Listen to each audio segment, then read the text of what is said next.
Welcome to Fast Friends, the podcast that centers on high performance storytelling with high performance athletes and individuals whose norm is to live at the very top 0.01%, whether it's competition, coaching, business, or life.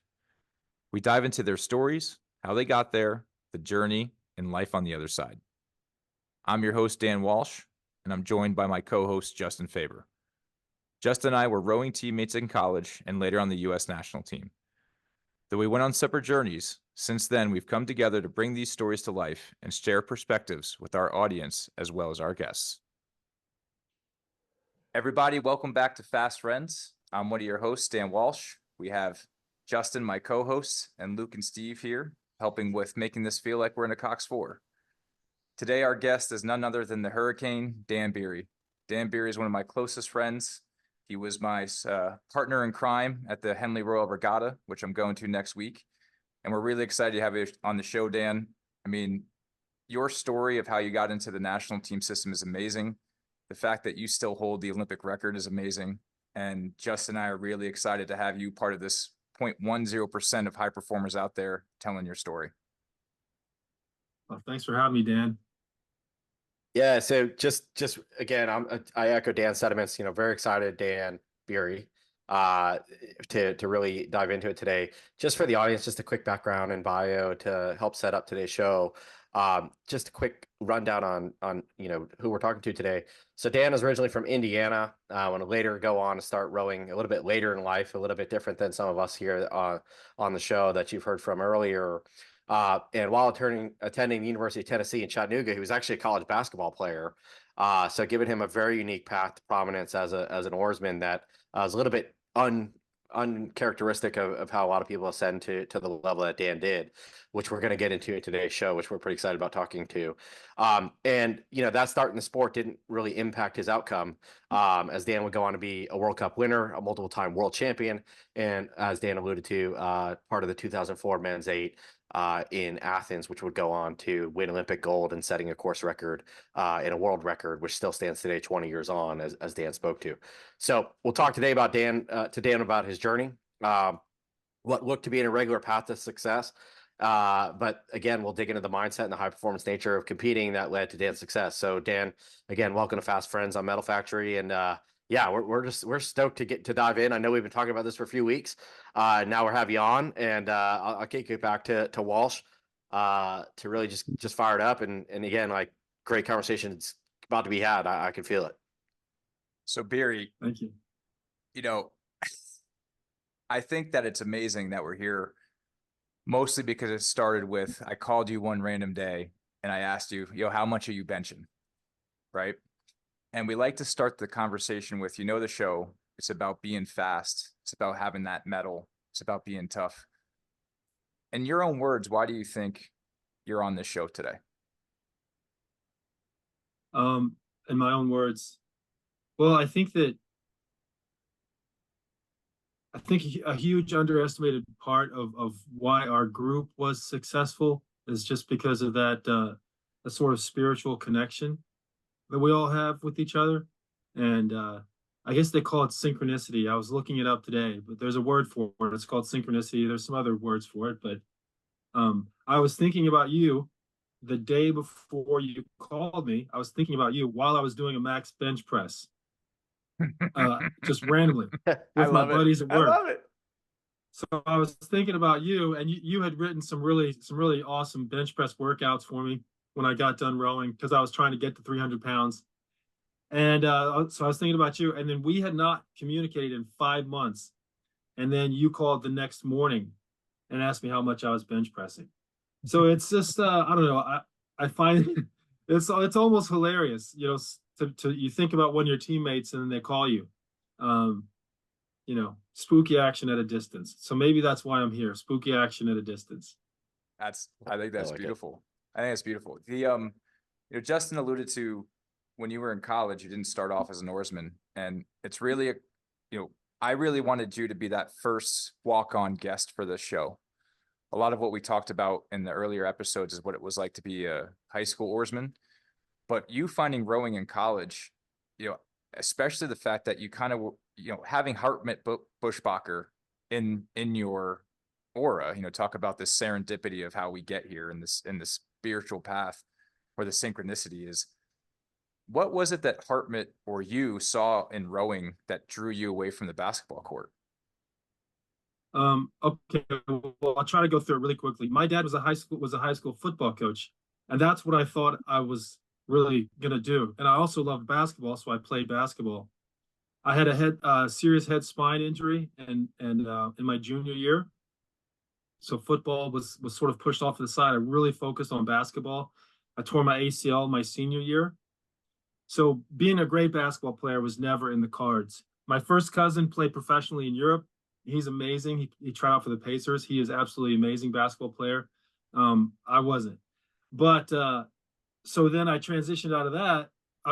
There was one school that would take me, and that was Bryan College in Dayton, Tennessee.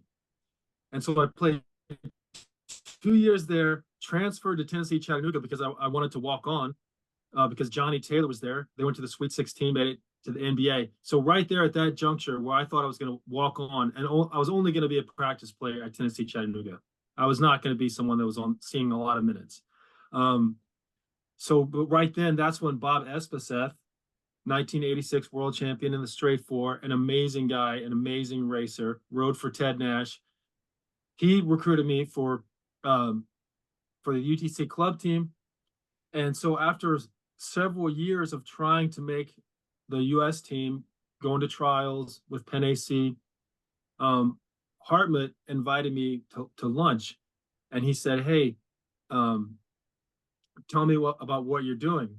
And so I told him about all my workouts and what I was doing and how we were we were doing the standard 2-2-1, 2-2-1-1. And he said, "Well, what you're doing is not going to work." And so I think that was a big test for me, because I had been to trials several times. I was right at the cusp of breaking 6 minutes. And so that was a hard pill to swallow, but I think I passed that test. I didn't realize it at the time, but having the humility to say, "I'll do whatever you want me to do. Just tell me what to do." And so that very quickly became 30K in the morning, 2 times 15K, 3 minutes rest, and then 15 to 20K in the afternoon, right at heart rate 130. So the first week I didn't even make it through I made it to Thursday, and I literally broke down because I just didn't have the aerobic capacity. But after a month or so, I made it all the way through the week, and then I was able to do the 30K in the morning, and then 15K in the afternoon, and then 20K in the afternoon. And then I started getting into the weight room, started getting back into the weight room, and sort of built up that aerobic capacity from there. And it was sort of, Hartmut was sort of using me as an experiment to modify what Grobler was doing. So he was really looking at it as sort of an experiment. And what I felt, the changes that I felt internally through that training process, it was more than I broke 6 minutes on Hartmut's plan, but it was more than that. I just felt like my recovery between interval pieces was way better, night and day. My ability to repeat hard pieces, 1500s. So that was definitely the piece of physiological training serendipity. And then coming back up to Philadelphia with Ted Nash, and learning all the racing mindset, and him putting you in every boat category that exists, just living that life at Penn AC. Am I on track? Am I tracking? No, baby. You're tracking. I mean, doing great. That's an incredible amount of mileage. I was waiting for the breaking. I'm like, that's a hell of a lot of meters to be doing in one day. Like, at least like just jumping in ice cold. And I mean, these guys could talk to you a lot better than I can. I was coxswain, and they were actually pulling an oar. But I mean, that even from my seat, like that's a that's a ton of mileage. So yeah, I guess the only Was question that I have, on the erg? Can I jump in? Was that on the Yeah. erg? So yeah, it was on the erg. If I could go on the water, it would be 12 miles on the water, and then 13, and then 14, and then up to 16. And man, I can tell you, like the first week I was doing it, I was like doing 203 splits at 18 to 20.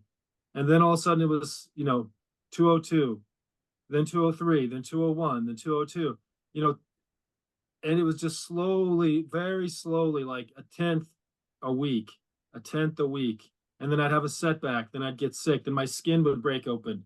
Because your skin, Luke, you know that. Like when you're doing that kind of mileage on a bike or an erg, your skin starts breaking open. And so just getting through that phase. And then wow, I mean that, like, he really did me a huge favor. And hopefully he got some good data from the from it. yeah, I think I guess the question I was going to go back to is, and you alluded to it a little bit where you're like, hey, I was right on the cusp, and like, I mean, I gotta imagine, like, I'm making a general assumption here, but you please correct me. I'm not looking to speak negatively here, but like a guy that's pulling like 601, 602 is right on the cusp of making, the selection at that time, and I'm imagining this is like early 2000s. Yeah, when Right. was your first trials? Yeah. Because that's always the part that I always forget is that you went to trials Oh. several times. Even Del Oh, yeah. Guercio was your coxswain for one, right? In the Cox Bear. Yes. Yeah. Yes. So I went to trials in 97, lost, 98, lost, 99, lost, 2000, lost, 2001, lost, 2002, first set of trials for the double, we lost. And then 2002, the second set for the Cox pair, we won. Okay. And so So that yeah, was, so yeah, thank you for that timestamp, right? And so I think that again, like those numbers at that time in Tennessee, like you're the fastest guy in Tennessee, I have to imagine, but you're not breaking through. So that's, I guess, what did that make that decision easier to go to, after lunch, or was it just like, you kind of alluded to it. You're like, yeah, I'll do whatever you need to do. But I gotta imagine Yeah, you're and- like, hey, I'm right there. I don't know. yeah, I mean, my God, man, I looking back on how lucky I was. Now, Luke, you probably know Amy Fuller. She Yes. was, Yeah. God rest her soul, an amazing lady. And she was right there during that time. And so there was Hartmut Buschbacher, Mike Connors, um, Christina Buschbacher, Bob Espeseth, Amy Fuller. So there were like, they had all won as junior nationals, or national team or Olympic medalists, all right there. Just happened for random reasons to be in Chattanooga. And so I had a whole lot of high level folks to shepherd me along. So it's like, yeah, I was the fastest guy in Tennessee, but then I also had these other people who were just kind of whispering in my ear, like, hey, Dan, let's not do that. Like, let's try this, kind of moving me in the right direction. No, super cool. Super interesting. That's path. yeah. I mean, one of the crazy things that we like to talk about, and I think this you're alluding to it already, is like what a grind you had to go through to kind of take those out. Because I'm thinking about like while you're going through that trial system, I'm kind of navigating college and starting to go into the U23. Luke and I are the same generation. Well, baby Steve comes into the picture later on, but I think about you, especially in 02, because I was in the pair in 02 with Adam Holland. I remember And- that. Yeah. And so that was my first kind of taste. Like I did go to the camp. Luke and I went to the camp in 01, and it was a meat wagon of a camp. It really was. Justin was there in 01. Like we had so many collegiate athletes that just kind of got dropped into the mix. And it's, knowing your perspective is you saw all these young guys from college like come into that camp system and kind of get an invite before you. So kind of what gave you and Dana the vigor to like just grind through those L's and just keep showing up to trials? And like I gotta imagine at some point just getting pissed off that you weren't getting a look at PTC. And for those who don't know PTC acronym, it's the Princeton Training Center, which was kind of in existence from on and off throughout history of the national team in Princeton, but really established in 1997 through about 2008 with the men, and the women stayed there through 2012 on and off. But like, what was it like for you guys at Penn AC to just see this influx of collegiate guys, and you had been knocking at the door for pretty much a whole quadrennial? Like that's some vigor and some grinding right there. Yeah, there were I feel like there were a lot of like thank you so much. A lot of like dark. Hi, Sabrina. She says hi. She says hi. I just texted her. I was like, my mouth is getting dry because I'm all nervous. Don't be nervous, man. I love how I make you nervous. Well, but anyway, so there were some dark moments in there. I remember that I was at Penn AC, and Chuck Crawford sent all the guys out to run Lemon Hill, and he said, "You guys run Lemon Hill until I come out and get you." And so we started running Lemon Hill, and like the guys started fading away and leaving, and I was like, well, he said he was going to come and get us. He told us to keep going until he comes to get us. And so everyone leaves. Like they go in, they shower, and I'm like, I'm not going in because this might be some sort of test. Chuck Crawford's not gonna coach me if I go in. He told us to run the hill, so I'm out there running the hills. And then he comes out, he's like, Dan. He's like, I totally forgot. He's like, get in here. And then he told me, he's like, look, he's like, I don't like the way that you're fading really hard in the heat, just like literally the heat. He's like, you should run in the middle of the day. So I did that. And then Ted saw me going out for a run, and it was like Africa hot that day. And I think maybe a light switch went on in his head that day, because he really, once he saw me doing that, he really started to sort of pull me aside and invest more time with me. And I would say, like, from that point forward, it kind of felt like Ted was going to make me a success if he had to drag me. Like if he physically had to drag me onto the Olympic team, I kind of felt like that's what he was going to do.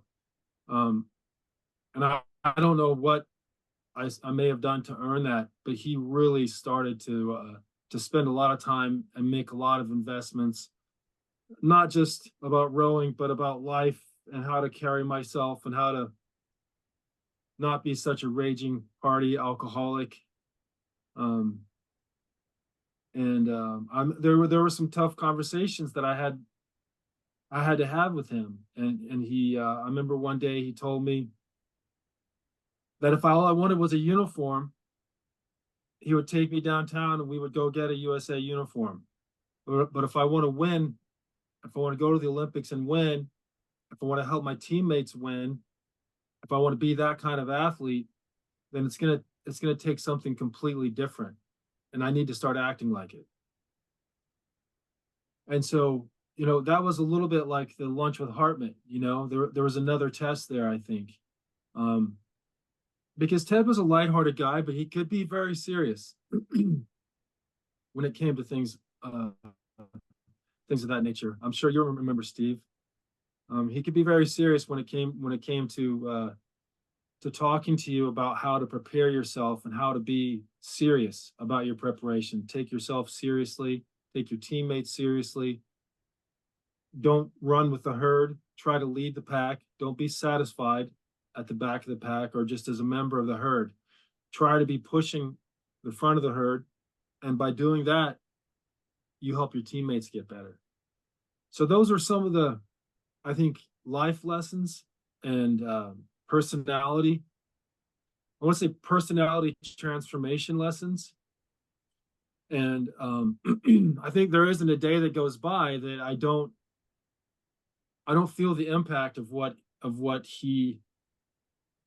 lessons that he taught me, whether that's in my volunteer work, which I feel like has been an outrageous success, or whether it's age administrators with Luke's teammate, Dixon Gillis, who's the CEO of our company.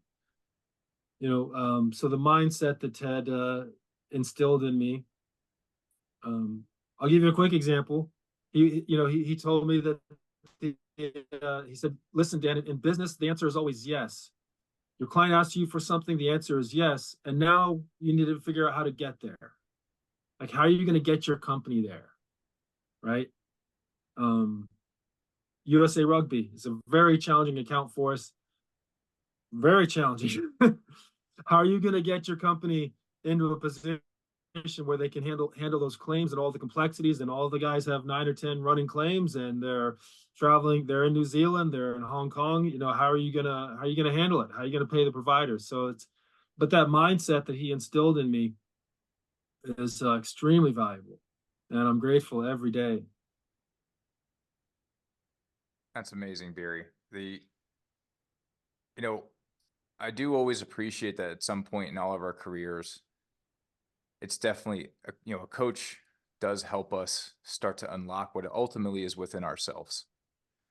And, I think that it's interesting that you and Luke were kind of ships passing in the night. And, we have the pair as kind of like this circle, right? We have this circle of the pair that's like an entry point to kind of get in from the outside.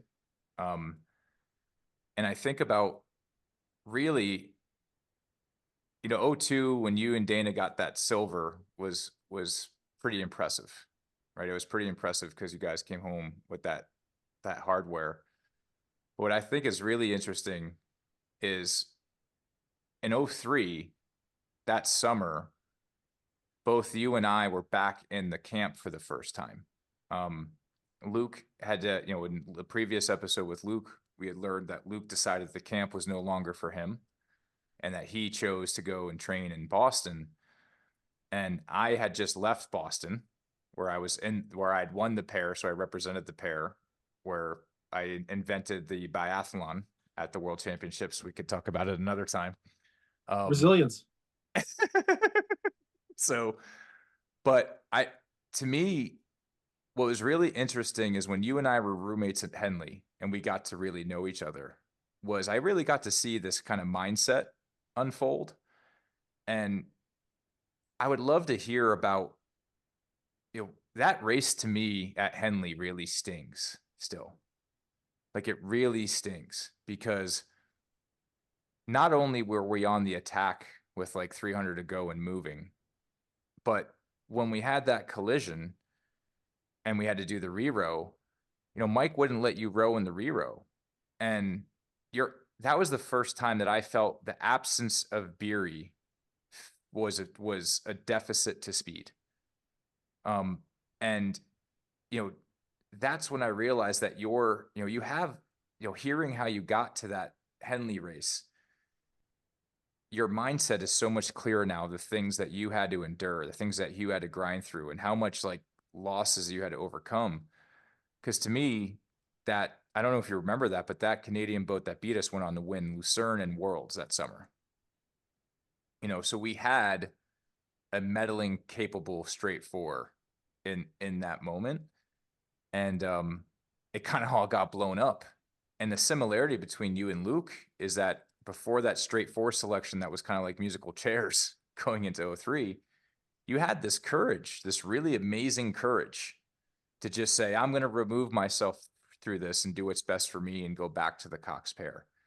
And to me, I just kind of like, that couldn't have been easy for you to make that decision. And I'm just wondering, like, from Henley to winning gold, right? To winning gold in the Cox pair, to being a world champion for the first time. What did you have to go through internally to make that decision? Well, yeah, I don't know. I don't know if we talked about it at the time because things were probably sort of raw, but that was a conversation I had with Mike Tatey. And so we had done some switches, and I believe Jason Flickinger was put in the boat. Am I correct? Was After Big after Flick. after Henley, Yeah. Mark came into the So boat. he wanted Jay to was- go with yeah, at Henley it was me, you, Deacon, and Flick. Big Flick. right. So I think he wanted to keep Big Flick in the straight four, right? And then who else was in the straight four? Who was the other starboard? Do you remember? That wind up going to Worlds. Right, in Milan. Well, that started off as a mess because we had Jay and so Mark came in for you, and that was the only switch, and we went to trials Okay. and Okay. qualified, and we're on gold standard. But then, and then the Cox 4 that was on a completely different training program, we raced one day in straight fours. They beat us by a second. That had McGee, McDonough, Schroeder, and Klug. And then it blew up into open selection, and you and Matt Rich were still on the periphery, but then Deacon's back went out and Matt Rich came in. And actually, I think that's what happened is Deacon's back went out, Matt Rich came in, we lost by a second, and then it opened up this can of worms of selection again. But because we already qualified, we had only 50% substitution rule. And the other crazy thing is the tickets were already bought. So even when we got to Worlds, half the boat didn't show up for 3 days later. Okay. Okay. So yeah, it was a conversation with Luke, Mike. your face right now is like, glad I rode the pair. There was a little of that in my head just now. It was like, I think I exited at the right. For me, I think I exited at the right time. That was good for me. I think that was okay. So much is being explained to me right now. Steve's like 45K on the erg a day to the craziness and it's so much. This is the baggage that you guys held into that Beijing cycle. That you inherited. That makes sense now, doesn't it? Oh, it makes total sense. Now I understand. And that I'm was, like, okay, I get you.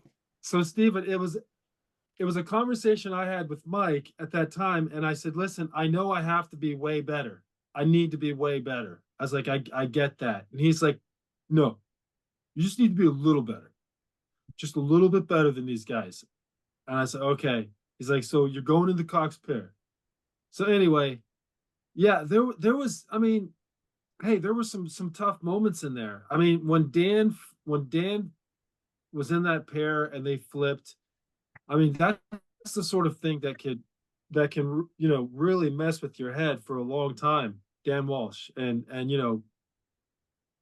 recovering from that. That's not an easy thing to do. So I think there was a lot of that going on in the 03 going into 04. There was just a lot of pressure, a lot of weird changes and switches and selections. And I think Mike was trying to be strategic about how he positioned everyone. One, to see how they would perform under pressure, but two, just to experiment with his lineups, right? Like, what's he going to have for the next year? And I think he really struggled with that.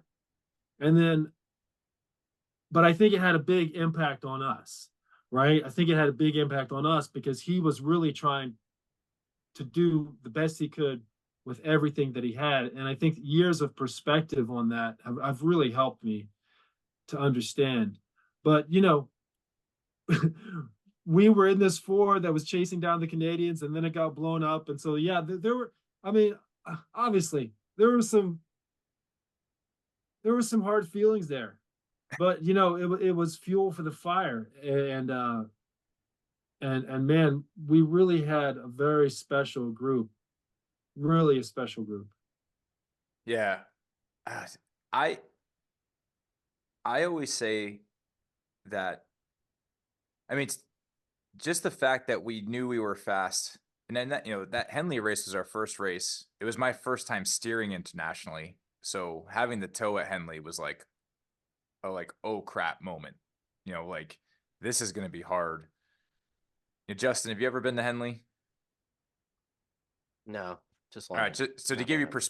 perspective as a coxswain, because like one of the things about the national team, never had that much appreciation for steering that much until I made the national team, and I was dubbed a golden toe because I could steer and row.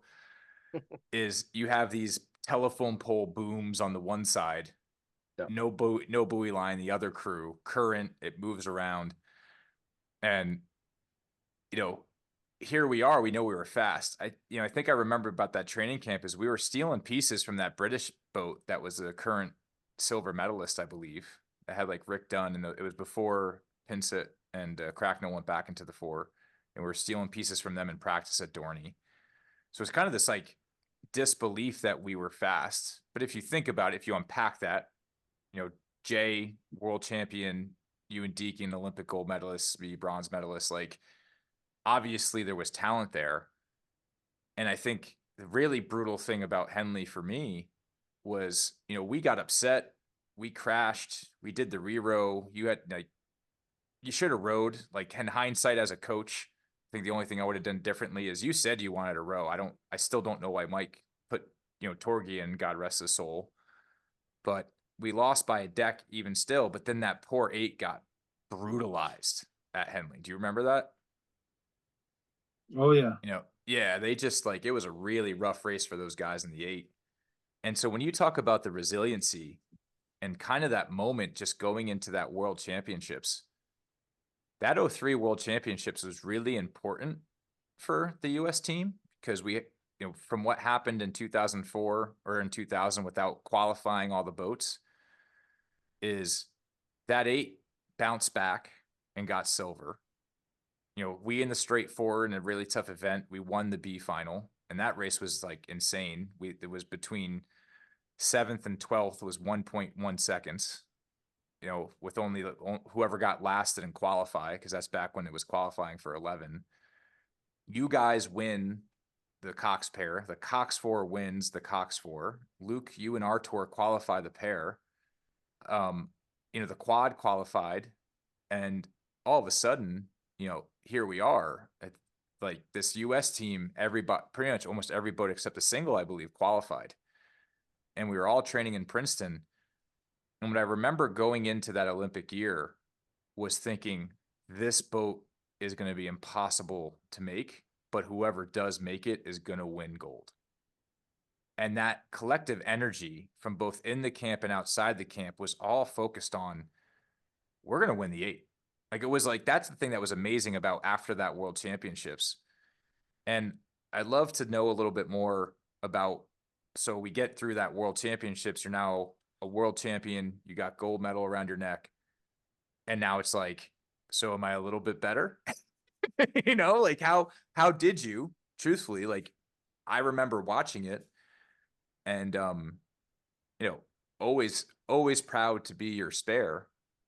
But I would love to hear from your perspective of knowing you had to be a little bit better and kind of what you did and what you had to overcome between September of 2003 to August of 2004, where you went faster than any human ever went in a rowing boat. You broke the space-time continuum, man. Well, I mean, I'm going to try to help the audience out a little bit here. So for Stephen Coppola, what we're referencing with the selection and the baggage is that Stephen is a few years younger than us.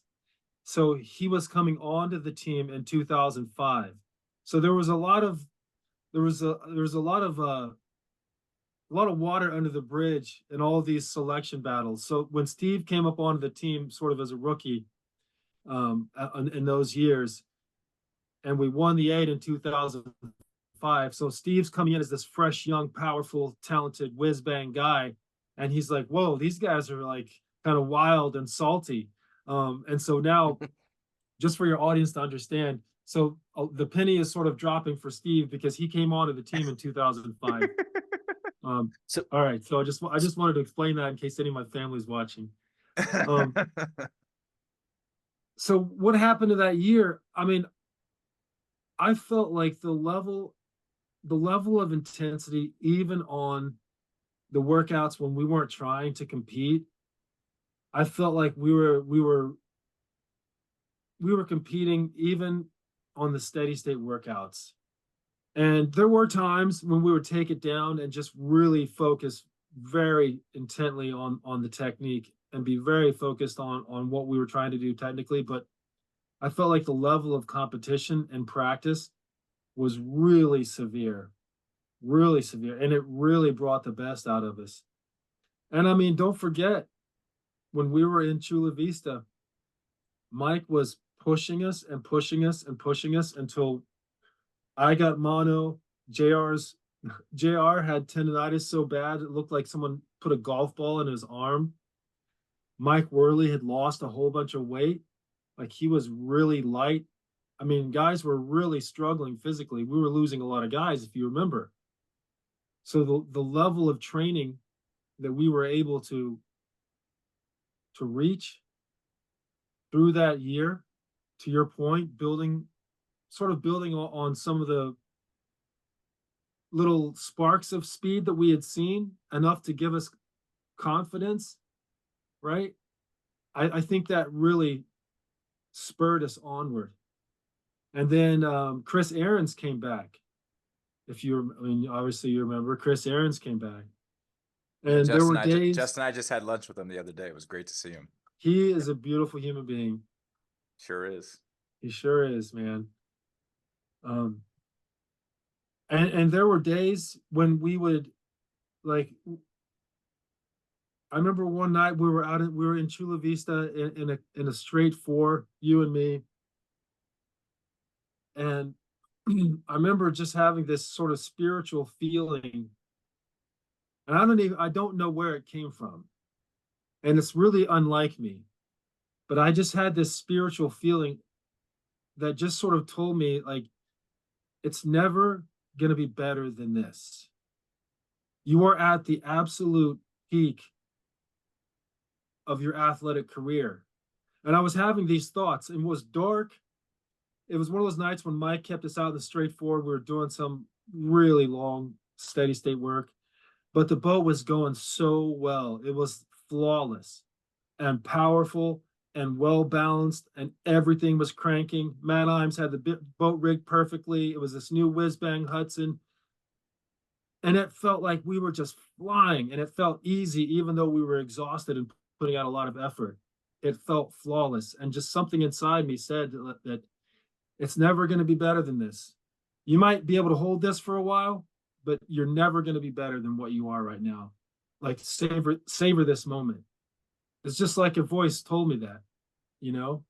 And so I don't know, to your question, like, sort of, were there any like, it was all the workouts, it was all the work that I had done before. It was being resilient after the pair flip, you know, the group coming together, pushing each other. And then I think there was a lot of spiritual luck and guys, you know, this sort of spiritual bond that we formed through that process. And, you know, losing some good guys along the way that were really broken by the process. And I think now, in retrospect, looking back, I mean, I have a lot of humility about how lucky I was. You know, I think the difference between myself and some other guy, it's amazingly little, amazingly tiny difference. Like, how do I have a gold medal and Mike Worley doesn't? Tyler Winklevoss doesn't. Luke Walton never lost a college race. He doesn't. I mean, I have almost feels like a sense of embarrassment sometimes, because I realize how lucky I got to have the gold medal. But there were guys who were better than me that don't, you know. And I can only attribute that to luck and maybe you know, that type of synchronicity where you don't communicate for 5 months and then randomly. I honestly believe maybe that sort of spiritual connection is because we had all the training, we had everything else, but on top of that, we had this bond with this sort of synchronicity bond with each other, and maybe that was what put us over the top. Yeah, I mean, Steve says it really well. Beery, that's beautiful, man. I'm so happy that you had that moment in Chula. That's really cool to see, and I think that might be the difference too in a lot of ways. I was still so angry at that standpoint in my time, and like you said, like flipping the pair, I had to overcome a lot with Mike because I was so difficult. Like, you were around me. I couldn't keep my mouth shut. It wasn't like it changed that much in 08 either, but I kind of did it better, but You were a hell of a lot of fun, Dan. what do you mean we're? Well, you still are, but Yeah. we're adults now Yeah. with families, so But I just having that clarity of like, because that is kind of how I felt. That's how I started feeling 08 too, which was just like, man, and Steve said it, and I think Luke felt it. It's like there is this magical moment where the work, the intensity, the grind, like having those dark moments where what was your darkest moment that you had to overcome, you think, in the whole process? Like what was like what because to me, like when I think about my darkest moment, like one of them, there's lots of them. And that's like I've been really enjoying sharing them as uncomfortable it is, but that like you said, like flipping that pair, even though it's in hindsight now, like coming back from that was crazy. What was kind of yours? Like, what was the one thing that you like almost broke you and then became your biggest resiliency? well, for me, I think it was we were in Chula Vista, and I started feeling really bad. I could barely get up out of bed, and so I had to go to the training room, and they were like, "Hey, you can't practice. You've got a fever." And I was like, "Man, I can't do that because Mike's gonna like lose his mind." So I went I went down, and Mike, I'm not trying to No, dude, like, look, if we're being transparent, there was that day that I just filled the toilet up with blood and I was like, I can't tell Mike. So yeah, I know. so I I don't went mean to down, laugh, but and I think like Jason, and Mike had heard about it, and like it was a whole big thing, and then so I went down, and Jason Flickinger was there, and I went and stood on the boat like I was gonna go out, and he looked at me like, "Oh man, it's your funeral. He told you weren't boated." But I went and grabbed onto the boat like I was gonna go down to the water. And that just like pissed him off even more. And so I mean, it was like Picasso, like in his prime, he was like in the zone lacing into me. And so I left the boathouse, and I was walking on that gravel road, that dirt road around, and I was just bawling, just crying, just crying. And then I went up to my room, and then he came back up to the room again, and he's like, if you need to take time, I don't need you. And so it was like he wasn't done. He wasn't done yet. He came up to my room. And then I guess he talked to the doctors, and they're like, hey, this guy's like not messing around. He really does have mono. He's got 102 fever. Like he cannot practice. He can't. So then Mike called me. He's like, okay, hey, listen, you're gonna go back to Princeton. We'll bring you back into the group. We're gonna give you a little rest. We'll see you back in Princeton. And that was just like this woof, huge, huge wave of relief. so that must have been like March. Yeah. right? Because when there was like 12 of us Yeah. that went back early. Yeah. So just going back though, Dan, on what you were saying, like, and I'd heard another interview you did that you talked about that mono experience. Did that like start like, and I know that it sounds like it in the way you just explained it, it was like a, I don't know, maybe a 12-hour cycle of up and down, right? Which feels like an eternity between like, I'm gonna go out on the boat and Mike calls you later that afternoon, whatever it may be. But like, does that bring you right back to like, you know, and like we've all been in incredible boats where it feels euphoric and it feels like you could row forever and the blades are never going to touch the water and it's just effortless and amazing. But does like you have those peaks, but then like this valley, does that bring you back to like here's 97 again? I've gotten here. I'm here. Shit, like I'm gonna give it all away, like, you know, or like my body let me down or whatever it may be, just like having that resilience or mindset. Because like I think by this point, a question we typically ask people on the show is like, when do you know that you like you were good, like you had it, like you've made it? It sounds like, you know, retrospectively you were like, you know, even in the moment you're like, hey, like I'm here, I've arrived, I'm this is the peak. And obviously you look around and you're surrounded by the peak of the peak, right, of fellow competitors and athletes. But I guess, does that bring you back to like Tennessee and like, man, like I've worked so hard, like my aspiration of 04 is in jeopardy, even if it was only for 10 hours, 5 hours, I don't even know. Yeah, it was it was dark, but you know, I think in the Olympic movement,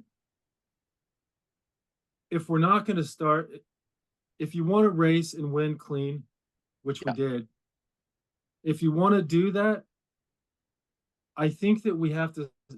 What I think we should start telling the athletes is that they're gonna be broken by the process, and I think, you know, when I talk to young athletes,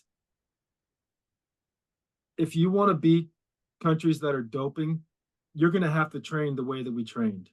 Mm-hmm. You're going to have to push guys until they start breaking ribs like Matt Deacon. You're going to have to break them mentally. You have to break them physically, their backs, their health.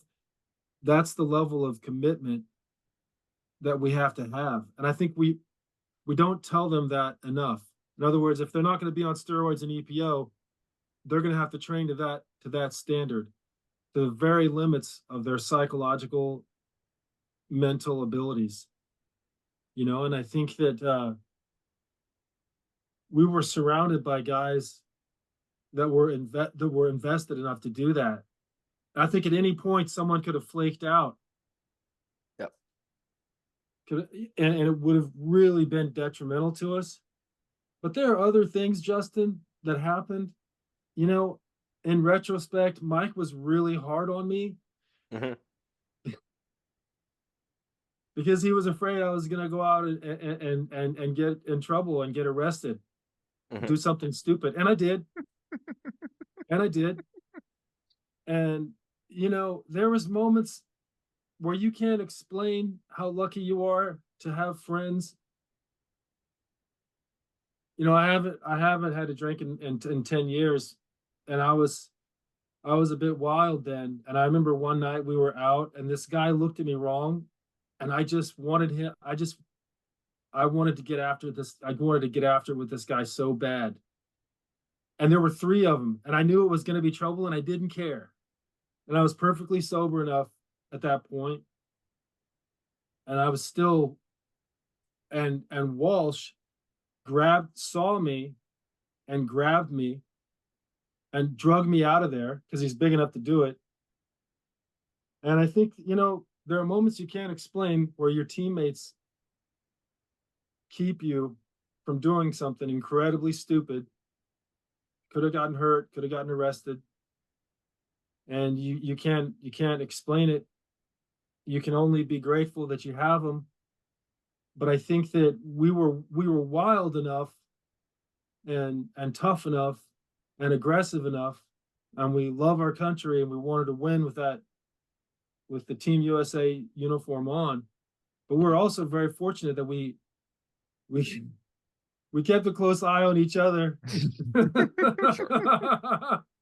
If that's one of your buddies, picking you up and dragging you out of a bar when you're about to get into a fight, I mean, that's you can't explain how lucky you are, because a lot of men go out and do stupid things like that and ruin their careers. And Super cool. You know, Go can I ahead. jump in? Can I course. jump in? Hell Like yes, dude. Dan, Get in like there. through all these like threads, like I just gotta say, like I'm listening to this, and like one of the lessons I'm taking from this that you guys taught me without even telling me when I was coming on was, you know, it was both. It was an and. It was, you have to be willing to go this far, like beyond the limits of what you're gonna breaking yourself. But and you're competing, but and everything you said, I just want to like point out, like everything you've said, it's always been you're competing with, not against all those guys, right? How many of those guys that you mentioned you're still friends with, you still talk to? We went through the grinder where they were in the other boat, and there were times when it was like, you versus them, or you know, at, but at the end of the day, right, like you're more than anything, you're competing with them. Like they're your foil to push you.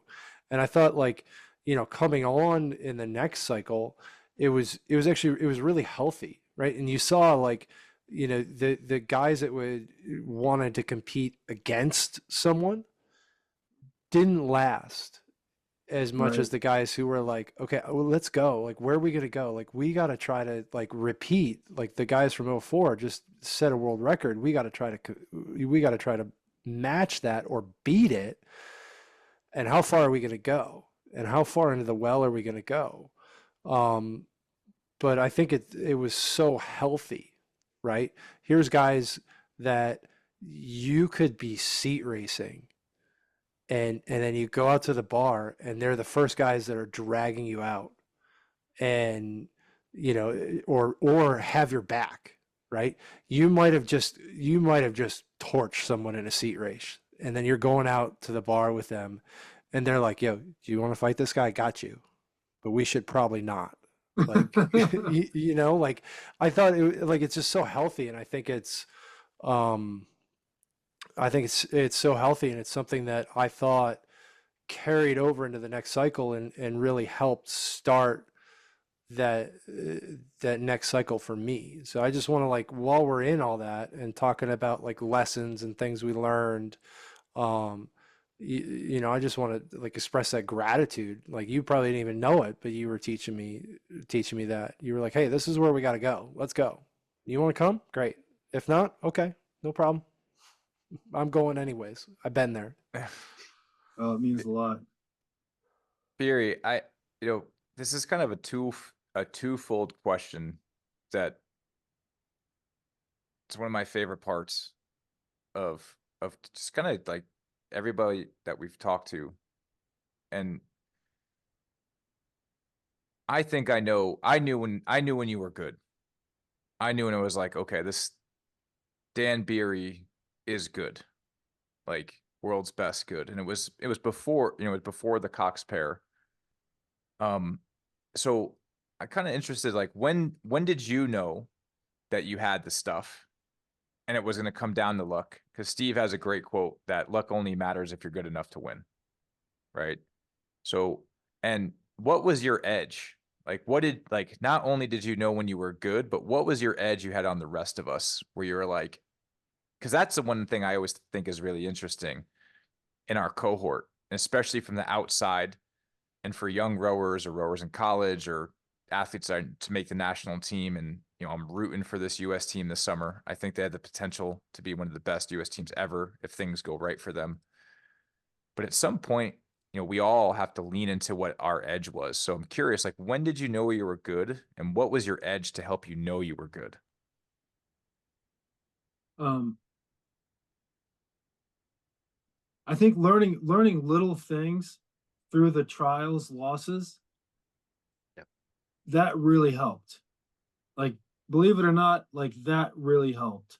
Sort of isolating my diet, like being willing to isolate my diet and have that sort of squared away, that really helped. Being able to, like through Ted's training program, sort of having the combination of all that aerobic work with HeartMate and the change, the wholesale physiological change that made in me, and then adding Ted's, like the rhythm comps, the Lake Washington pyramids, you know, all those things that Ted would have you do.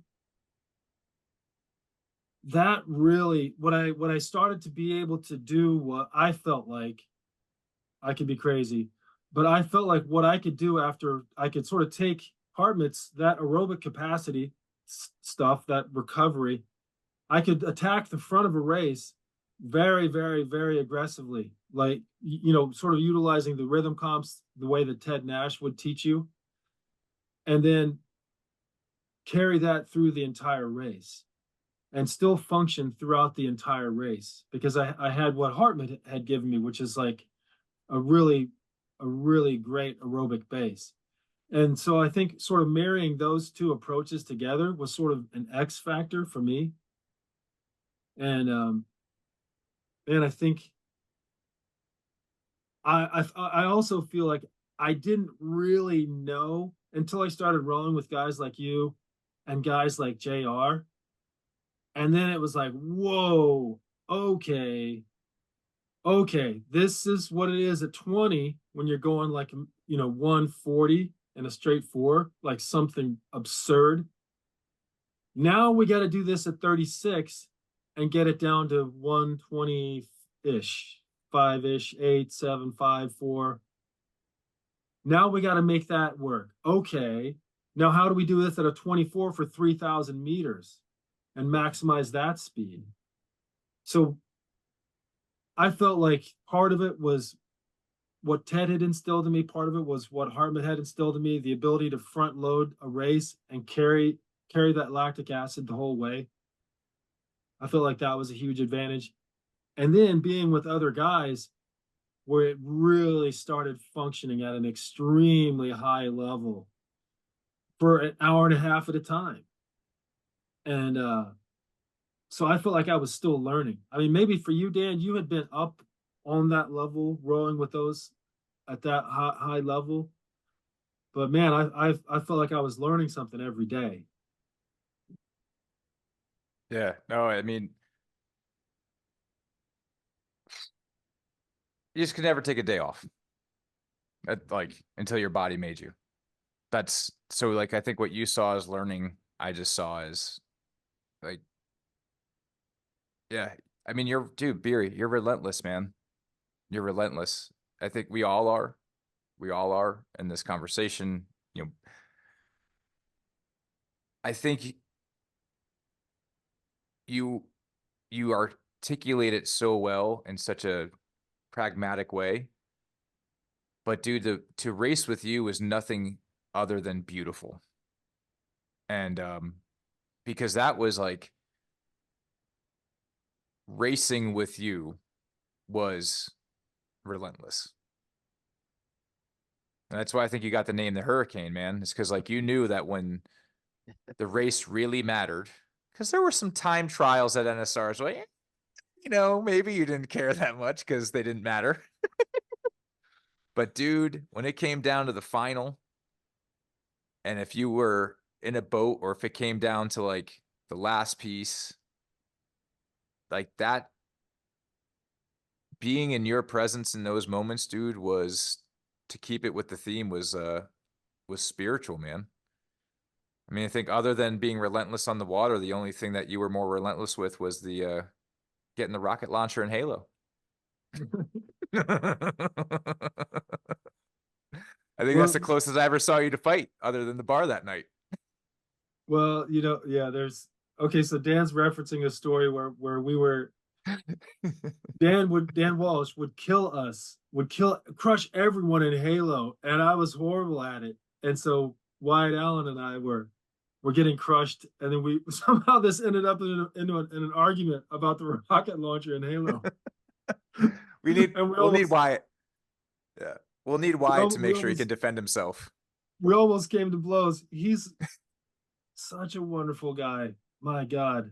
And he's turned Dude, out, he's the Olympic coach. yeah, and he's coaching at Dartmouth and doing an amazing job. Yeah. But Well, you know, man, the racing thing, I loved racing, you know, and I also felt like there's, you know, Ted would talk about, you know, learning how to control your body, controlling your emotions, right? And as I really grasped that, the things he was teaching me about how to mentally prepare, I really felt like, you know, you could sort of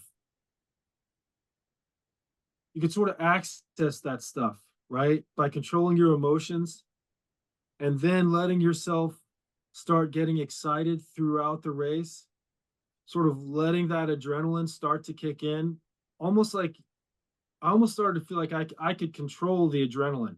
I could let it out when I needed it, as I needed it.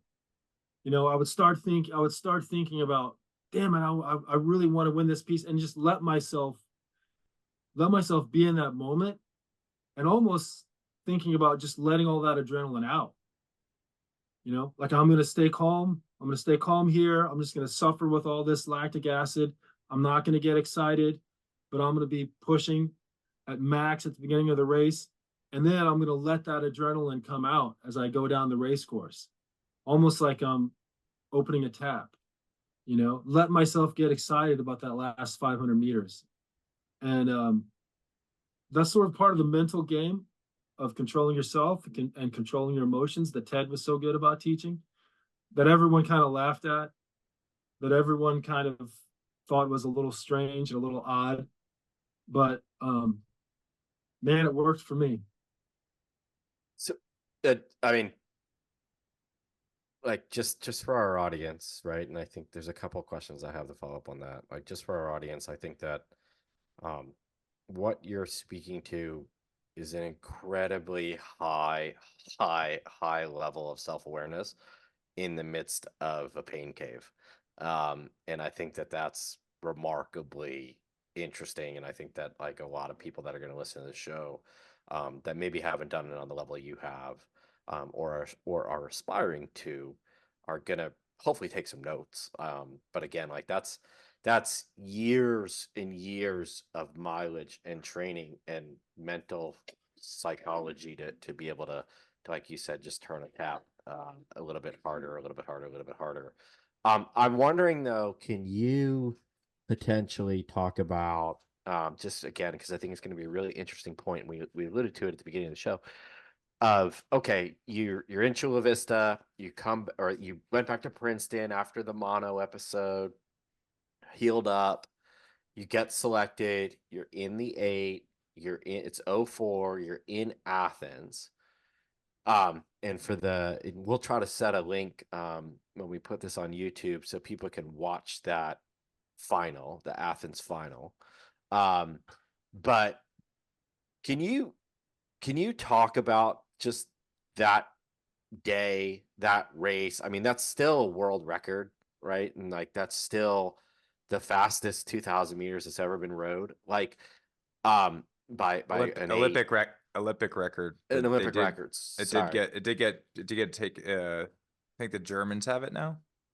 The world record at Lucerne or something, but it's still the Olympic record. Olympic record, right? So you're still one of the fastest boats ever on the planet, right? And obviously this is still 20 years of age on that time at this point. Like, can you just take us through that, right? And like, I think that for me, the unlock is I've seen that race a number of times.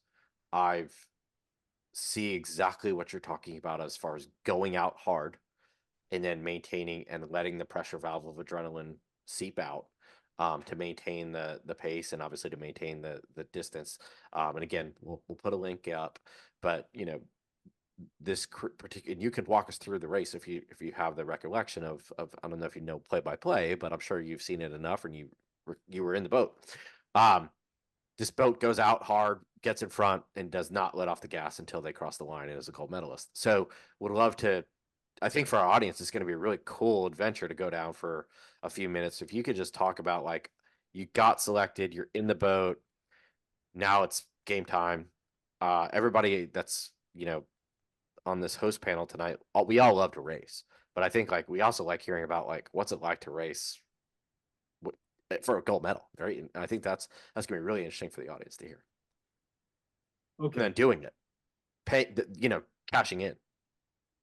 Well, I think I can set it up a little bit, and I've had races with Dan Yeah. Walsh like this, so I could set this up a little bit. Like when I talk about sort of holding and controlling, like holding down that adrenaline.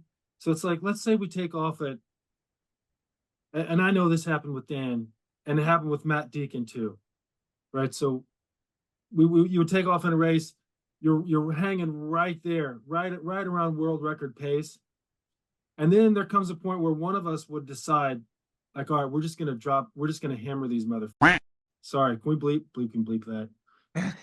But like Walsh would say something like, let's go now, mother, something like that, and that's the key. Like, that's, we're gonna dump the adrenaline and go, right? Yep. So the mindset is like, take off, hold the speed, high level of lactic acid, and just stabilize right there. And then when one of us, a lot of times it would be Matt Deacon, he would say something like, nothing the whole race. And then all of a sudden, randomly with 6:50 to go, he would say, we're going to win this mother. And then that was like, that's my cue. That's it. Just boom, dump it. We're going for it. We're starting it. We're not sprinting, but we're starting the charge, like right here from 6:50. Yep. And then, just opening up the racing valves and going for it. So I think, how does that sort of relate to Athens? So Mike had completely switched our race plan. In the heat, we were going to run with the Canadians and then push through them at the end. That's the basic assessment of my interpretation of what he wanted us to do. Get out with the group, hang with them, and then take him at the end. In the final, he wanted us to basically end the race early, right? Yep. So as we were, I'll never forget the feeling of it. It gives me goosebumps.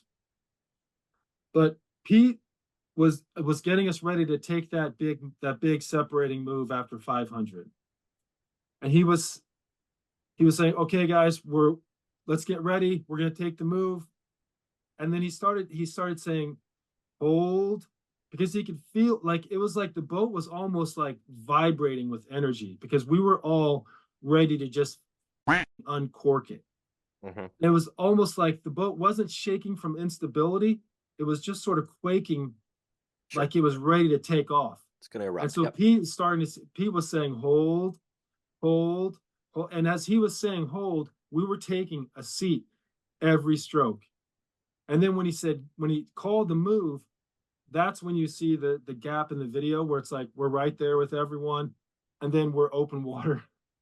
Right. I think it's by 7:50, we were open water and moving. And, he showed me the Cox box, because he was starting to think that we had gone out, this was too aggressive and we wouldn't be able to sustain it. So we started letting the rate drift down. I think there were times when we were 32 or 33, just really taking a lot of time up the slide and, just maintaining before that final push. We didn't sprint in the final, but Bo's still mad about that. yeah. There was, Bo Hoopman, people don't know him. He never spoke a lot. He may be one of the most underrated guys on the entire team. And he has said a few things, a few classics. Before Athens, a month before, he said that he told Mike Tatey that we weren't going to need the sprint. Mike had asked us what we wanted to work on or what we thought we should work on, or were there any things that we wanted to improve? And he said, Bo, do you want to work on the sprint? And Bo said, we're not going to need it. I He mean, was right. He was right. and there was another moment with Bo that I want to share. Dan, I don't know if you remember this, but we were talking about what happens if one of us caught a crab. Well, hey, what if one of us like catches like a boat stopping crab? And we were like, because that's a factor. Sure. That's a factor in The your human race element to this, of preparation. course. Like what happens? I mean, it can happen. I mean, there were moments in that heat when I slapped puddles and it sent shockwaves through me because I was so I mean, it's the Olympic heat. We're on edge, And Bo said something that I'll never forget. He said, "What are we gonna do? Hate each other for the rest of our lives?" And I felt like for me, it lifted some sort of weight off of me, maybe off of all of us, because it was just sort of this mindset like, hey, we've got to attack this if we want to win. And if something goes sideways and one of us catches a crab, like, what are we going to hate each other for the rest of our lives because one of us caught a crab? That's stupid. And I felt like it was just this sort of psychological, like someone had sort of removed some handcuffs psychologically. And man, then it really made me feel like I was like, man, F this. I'm going till the room gets dark. I'm going all the way. I'm going all the way. I'm going all the way until I'm about to black out. Yeah. And it's going to be okay. If I do, they're not going to hate me for the rest of my life. But that's what we've got to be right there if we want to win. And I think that, for me at least, Bo took the handcuffs off psychologically with that statement. That's amazing. It's awesome. Man, I had the best seat in the house for that race. Other than you dying, guys. I had the best seat in the house. It was amazing. It was amazing. It was incredible. Absolutely breathtaking. Breathtaking. Beery. Dude, this is one of those things where we, I think the audience is just so lucky. Like it's your 20-year anniversary. I know that you guys were just all out in Chicago. We got to be the pinnacle, really what the pinnacle of men's rowing was for our generation, like while we were there. I know for you, 08 didn't go as well. And Steve and I had that experience in 11, Luke trying to make a comeback for a little bit. Like the testament to me is that you went until you couldn't go, like we all did. All of us here went until we couldn't go. Justin, as a coxswain, kept coxing until his body was just too big. Too big. What were you 145 during the winter, like trying to get down to 120? I So, don't know. but- It wasn't but 120 pounds. I can tell you that. Look, Hard to do when you're 5'8". and now I would love to hear the other guys, but Beery, you're one of the best ever. You're my hero, man. You really are, and I love you. And it was an honor to be in your presence. And I'm just so proud to have been part of this amazing experience with you.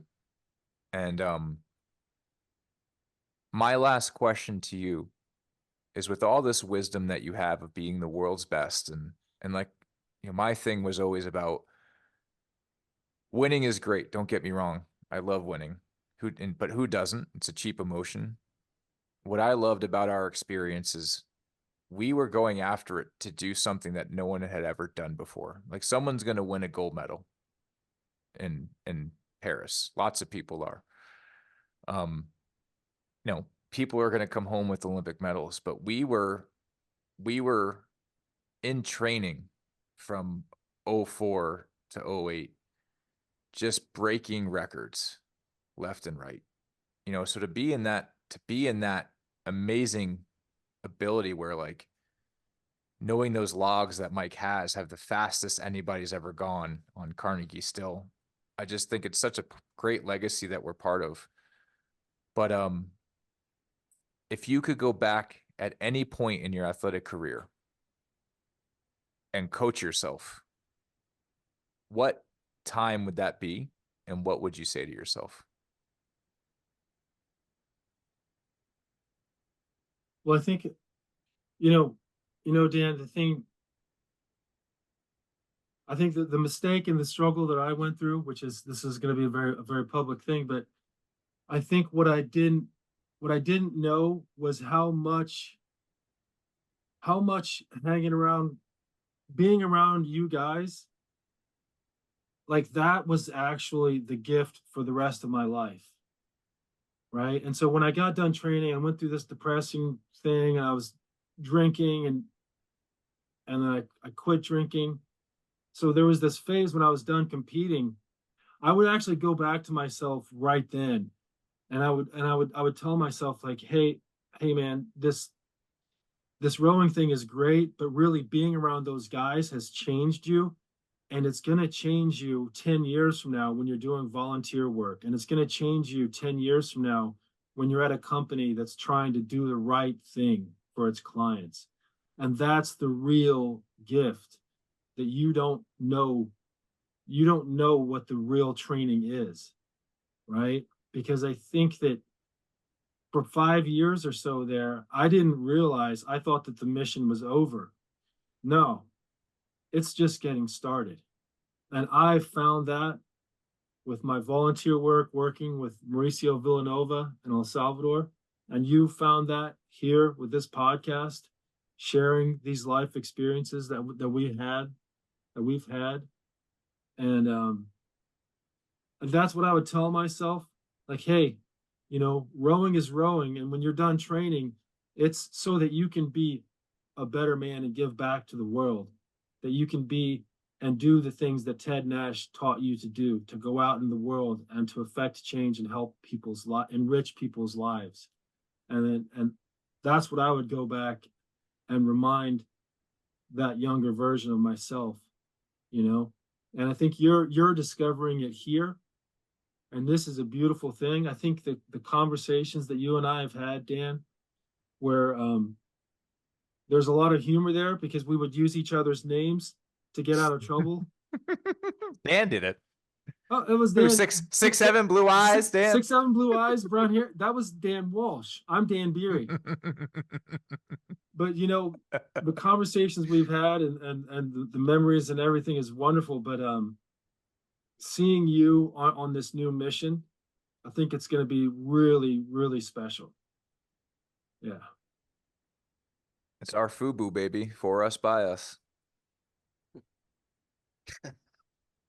Well, with that, Dan Beery, thank you for taking us on that spiritual journey, as well as really highly spirited, athletic journey as well, mental, physical, the whole bit, from Indiana to Chattanooga to Chula Vista to Princeton, to the top of the podium in Athens. Amazing journey, and we couldn't thank you enough for joining Fast Friends today, and really sharing your journey, and sharing. I felt, at points of what you were telling us, I felt like I was in the boat, and just hanging on for the ride, which I don't know if I could do. I don't know if I have that much adrenaline, but again, action-packed episode today, and again, we can't thank you enough for your time, and of course your transparency of how you get there and how you do it, and then obviously taking that through the rest of your life in a really strong way. So thank you. Thanks, guys. God bless. You too, baby. You're welcome back anytime, man. Anytime. Look forward to it. All right. Good night, Blizza. Thanks, Good Dan. night, guys. That's all for today's show. Fast Friends is a Metal Factory production. All opinions expressed are our own and those of our guests. If you like our show, follow along or subscribe with us wherever you get your content and podcasts. Thanks for listening.